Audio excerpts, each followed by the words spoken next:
galing San Beda, galing ng San Beda.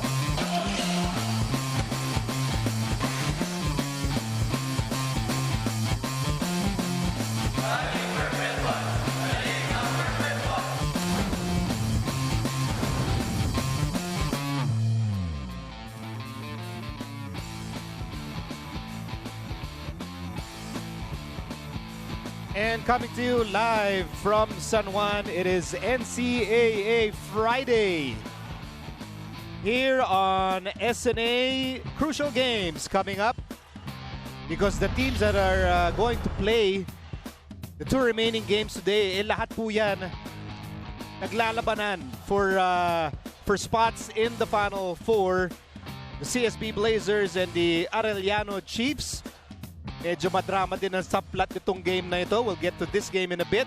They're facing off in just a moment. And then mamaya naman, the University of Perpetual Health System, Dalta Altas, go up against the undefeated Lyceum of the Philippines, University Pirates. That's our 4 o'clock encounter here on SNA. As promised, pag-uusapan natin itong crucial game between the College of St. Benilde Blazers and the Arellano University Chiefs. Matindi ang yung mga kakapit na story of this game. I'm Miko Halili with national team player Danica Jose. And Danica, this Arellano team that's about to face CSB in a crucial situation will have to do it without their head coach. Yes, this is going to be they're in a really tough situation now that their head coach is not with them in today's game. I'm sure that they will miss their coach, pero yun nga, as like what they always say, the show must go on. And of course, we have to expect the leaders like Michael Cañete and other leaders of the team to step up and ensure that the team is mentally ready for today's game, that there will be no excuses not to perform and deliver in today's game. That's because the Arellano Chiefs and Coach Jericho Diniera have decided to part ways. And so Arellano now, they're trying to strengthen their chance of making it to the Final Four.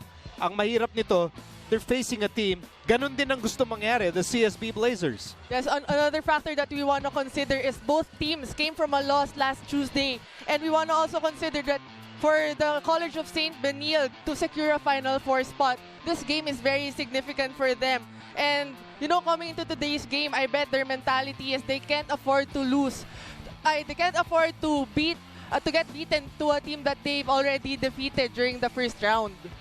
Well, balikan natin that first round encounter between the Blazers and the Chiefs. And, you know, you see in the team standings, dikit-dikit yung mga teams that are fighting for, you know, whether it's the third spot or the fourth spot, although Letran won earlier and certainly improving their chance of getting possibly the number 3 spot. But as we mentioned earlier, back in the first round, the CSB Blazers won over the Chiefs.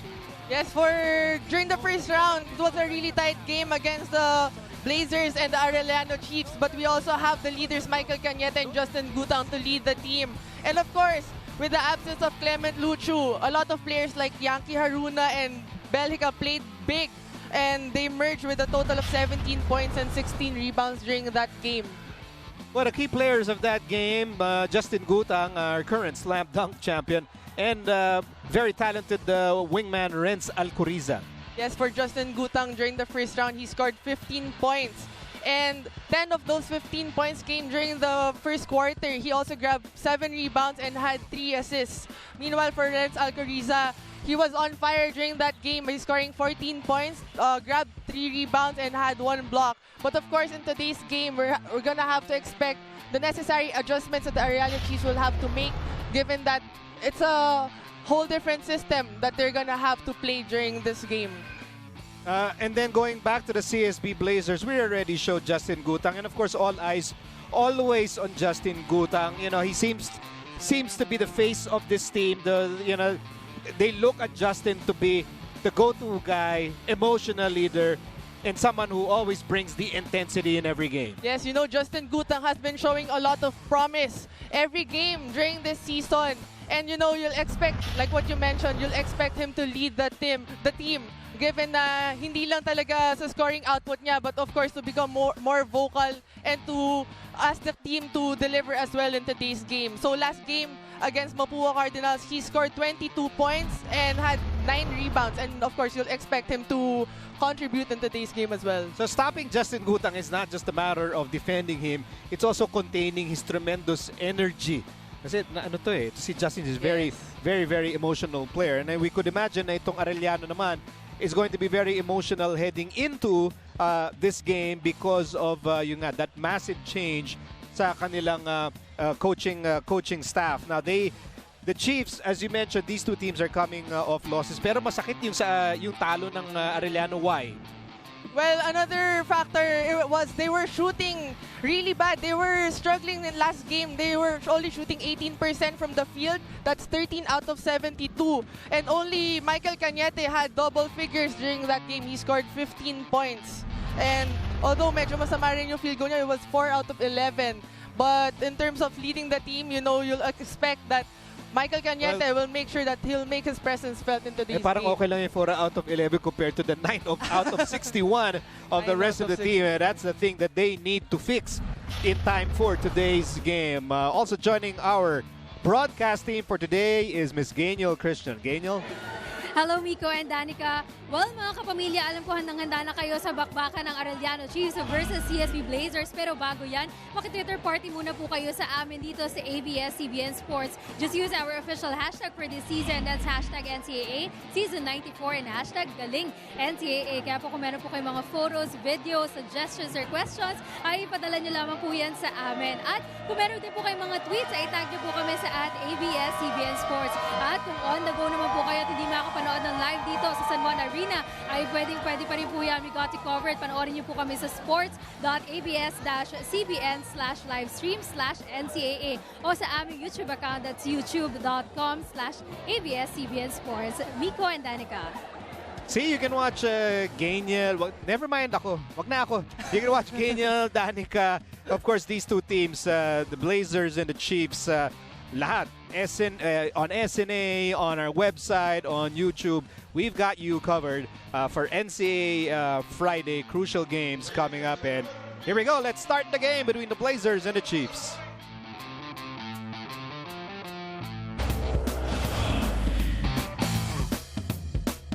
Ronan Santos, center. Rainiel Viloria, shooting guard. Maui Sarah Joseph, forward. Malga Cañete, Forward. Levi De La Cruz II, point guard.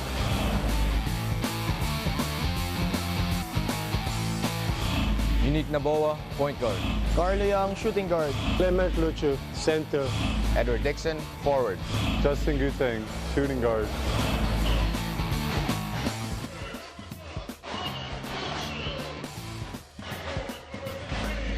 And so here are the starters for the CSB Blazers. So you'll have Unique Naboa, Carlo Young, Clement Luchu, Edward Dixon, and Justin Gutang, of course, to start the College of St. Benilde Blazers.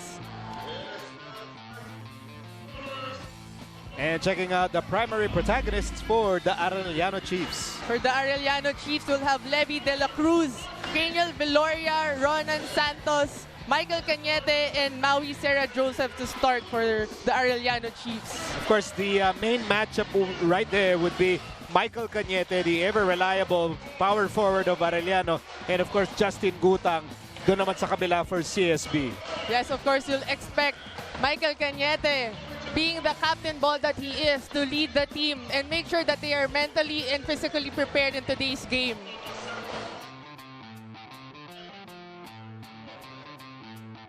The College of St. Benilde Blazers enter the game with 7 wins and 5 losses as we check out our officiating crew. Referees Norberto Gica, Pablo Bracero, and Michael Kinay. That's our Supreme Court for today's game.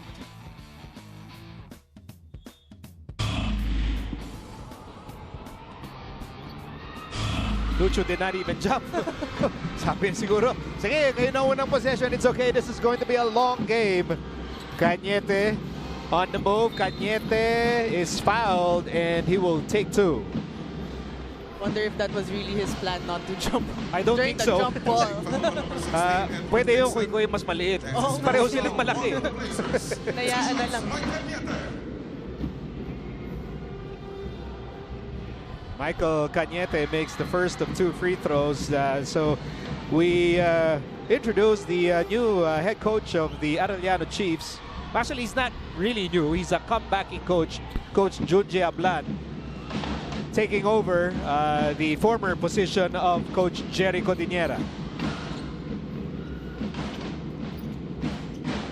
Unique Naboa to Lucho inside. Lucho, yes. You know, just focusing on this Arellano situation. You and I know, hindi naman ganun kadali na babaguhin mo lang yung sistema when you have a coaching change during a tournament. Yes, especially during the middle of the season.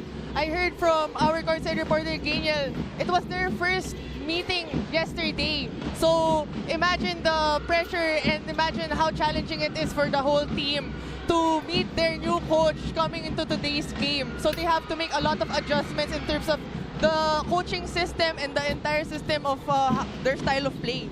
But in all likelihood, it's not going to be a total revamp of, you know, kung ano man yung mga sets or sistema ni Coach Jerry, because you cannot change that overnight. Yes, and of course, at the end of the day, it's the players who are playing for the school. And regardless kung sino man coach yung ipasok, they have to make sure that they give out their best efforts in coming into today's game. And Craniel Viloria gets the first field goal for the Chiefs, and they move ahead 3-2 in the early moments of the opening quarter. And Edward Dixon pushes off Craniel Viloria. Here's that move earlier by Viloria. Trying to impose his will inside in the low post. And then Viloria commits a foul on the other end. The 15 to shoot for the Blazers.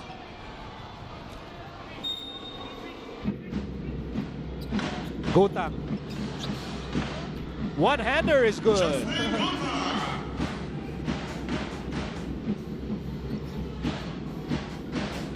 So the lead is back with the Blazers.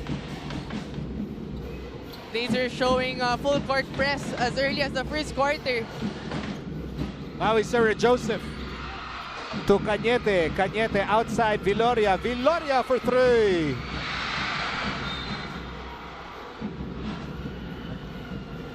I think it's worth mentioning that even if they have a new coaching staff, even if they have to change the system in the middle of the season, I think it's worth mentioning that the players are already used to, I mean, they already have the chemistry. Since ang tagal na nilang magkakasama, kahit ibang system pa ipasok mo dyan, sanay na sila eh. Parang they already know the strengths and weaknesses and the individual tendencies of their teammates. Meantime, Dixon sends it to the wrong man. Levi de la Cruz against Naboa. Back to Viloria. Sarah Joseph wants that basketball with a mismatch against Carlo Young. Double team by Dixon. See Justin Gutang anticipating. See him anticipating for that kick out after that double team on the low post. And leads to a layup by Naboa as De La Cruz fires away for 3. Big 3 for Levi de la Cruz. It's his first shot of the game. We're tied at 6. Our official score is 6-all after the Levi de la Cruz 3-point shot. As we near the 6-minute mark of the opening quarter. De la Cruz to Sarah Joseph. Shot clock down to 10. To De La Cruz on the right side. Shot clock down to 7. De La Cruz on the move, all the way, no go.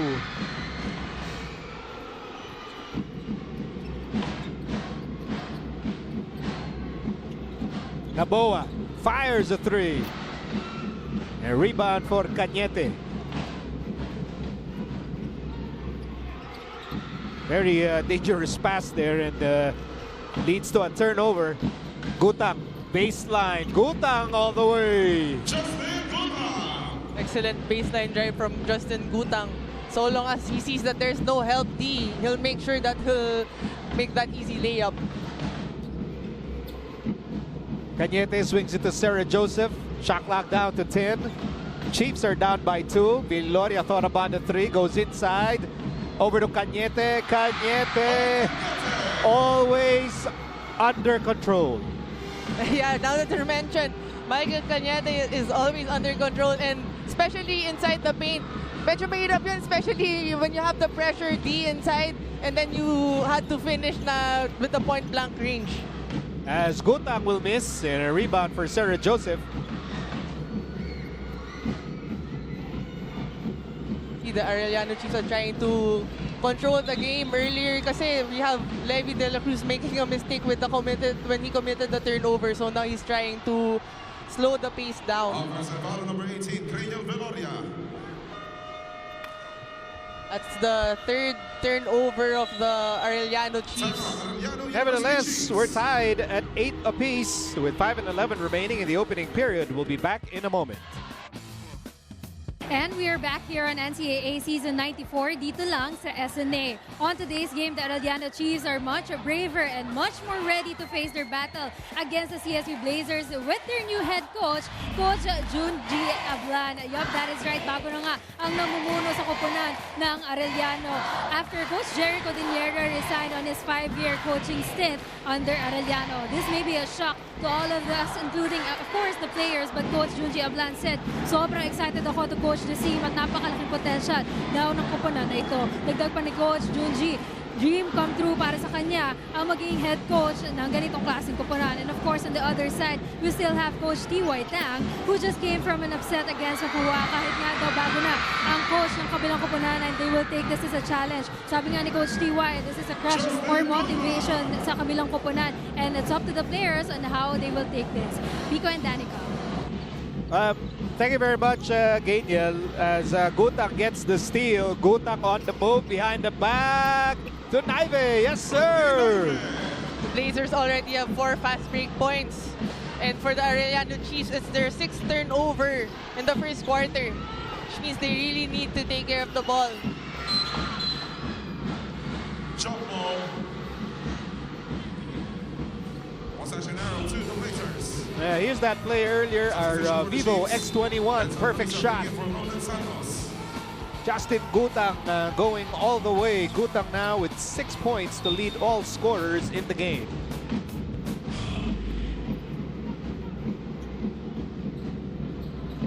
You know, as going back to that report by Gainiel, if you're Coach T.Y. Tang of the Blazers, as Naboa will miss, you really don't have time to focus on the fact that nagbago ng coach ang Arellano, because your primary objective is to win this crucial game, and you can't control kung anong nangyayari, whatever adjustments Arellano must make as Naboa goes all the way.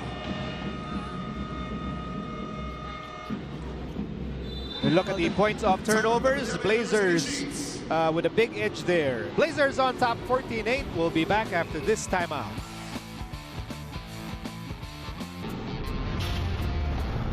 All right, back in San Juan, taking a closer look at the previous game of the Chiefs and what happened in the second quarter of that game. The second quarter, they only shot 1 out of 21 from the field. Even their free throws was very poor. They were 1 out of 8. But of course, that was the previous game already. Moving forward, they have to focus on what to improve on in today's game. De La Cruz to Cañete. Wow, Ian Alban coming out of nowhere. It's a good offensive rebound by Ian Alban coming from the top of the key.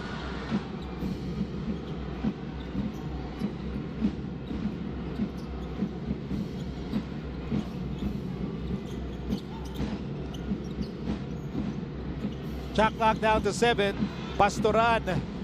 Hook pass. Almost a steal. Naive gets away.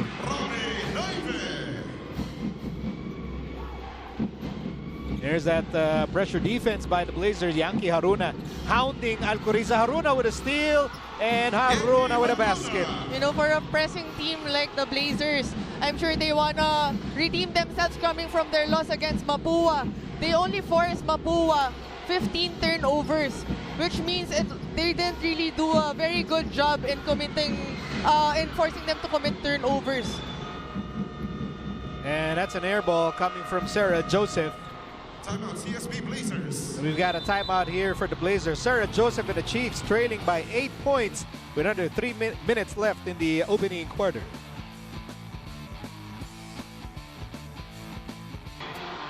This is NCAA Friday live on SNA, and let's take a closer look at Jimboy Pastoran. Jimboy Pastoran was hot from the three-point line. He scored 4 out of 7 last game against the Mapua Cardinals. But like what we mentioned earlier, it's not always about offense. They have to show solid defense, given that they're also a pressing team.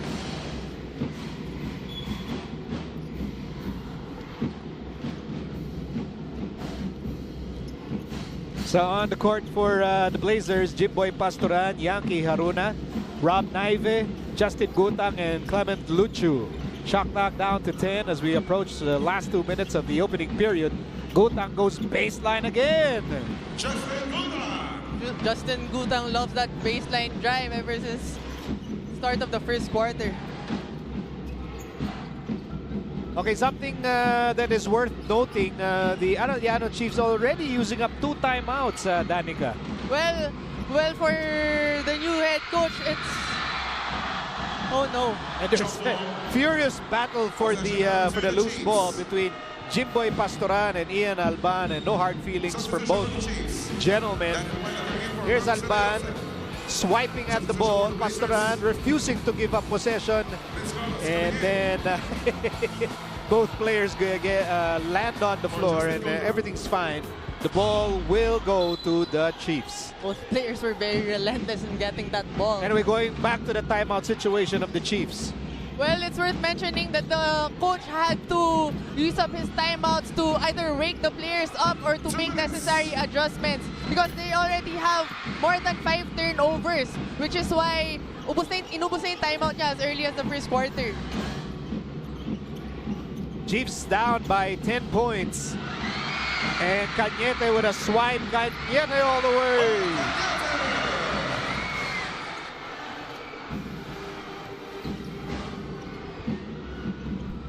Well, steal by the Chiefs, but Haruna secures the rebound.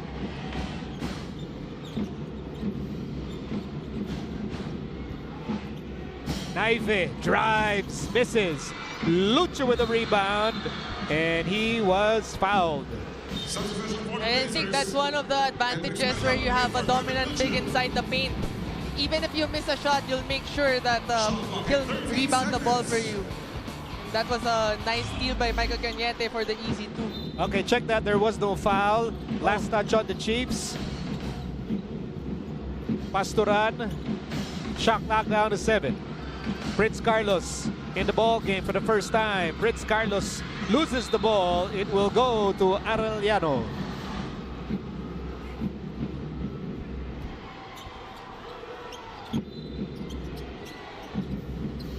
So the Chiefs will have an opportunity to finish this first quarter on a bright note, although they are down by 8.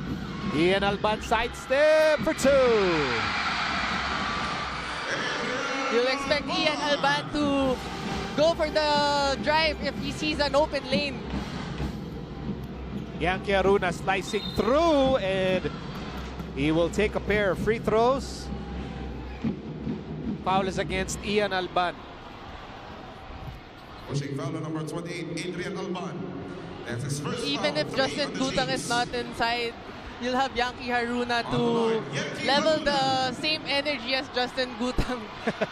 Walang dip in intensity. Hindi nababawasan. As Yankee Haruna connects on the first free throw. But, you know, this opening quarter going by very quickly. We've had timeouts, pero if you look at our score, neither team landing in the penalty situation. Kaya ang bilis itong opening quarter. Yes, and of course, now that you mentioned it, it's a very fast game. They're trying to push the ball. They're trying to have those fast breaks, given that the Arellano Chiefs has been committing turnovers earlier. And, you know, you'll see the Blazers taking advantage of this. Kaya wala rin masyadong penalty. which is great. The fans here in San Juan are enjoying this back and forth action between two teams that are fighting for spots in the NCAA Final Four. And this CSB press has been relentless. Look at that, Prince Carlos really making life difficult for Gilmer De La Torre. Magic foul on number 5, Prince Carlos. Although Carlos commits his first personal foul. Too much smothering. Clingy, clingy. Clingy. Under a minute remaining in a frenetic opening quarter. Cañete against Haruna. That's a great matchup. Ooh, what a spin by Cañete, almost.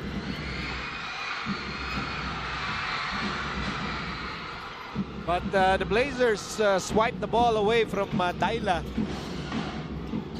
So, the Blazers can write the last sentence of the opening chapter. They're on top by 8 points. 10 seconds remaining in the opening period. Haruna telling Pastoran, get the ball. Pastoran has the ball. Pastoran with the drive, smothered by the defense. The ball goes out. It will stay with the Blazers. 1 second remaining. A big block by Michael Cañete inside the paint. Hindi na nga tumalon si Cañete. He just waited for Pastoran. Right. 1 second remaining in the opening quarter. Haruna, good play. No! Everything but the shot. So Haruna missed the possible buzzer beater, but nonetheless, the CSB Blazers with their pressure defense, Haruna's energy, and Gotang's 8 points will allow them to end the opening quarter on top. Yes, we'll see all the players delivering offensively and defensively. They've been showing a lot of full court press and making sure that they secure the rebounds. And of course, you'll see Justin Gutang providing 8 points to have the lead as early as the first quarter. Gotang and the Blazers looking for win number 8. The Chiefs looking for win number 5. Second quarter coming right up.